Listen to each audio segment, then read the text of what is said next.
هل أتاك حديث ضيف إبراهيم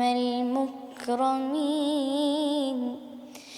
إذ دخلوا عليه فقالوا سلاما قال سلام قوم منكرون فراغ إلى أهله فجاء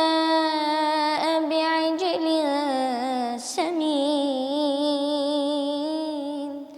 فقربه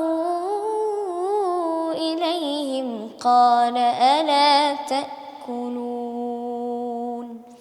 فأوجس منهم خيفة قالوا لا تخف وبشروه بغلام عليم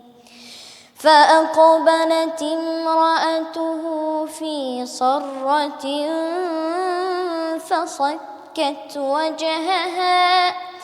فصكت وجهها وقالت عجوز عقيم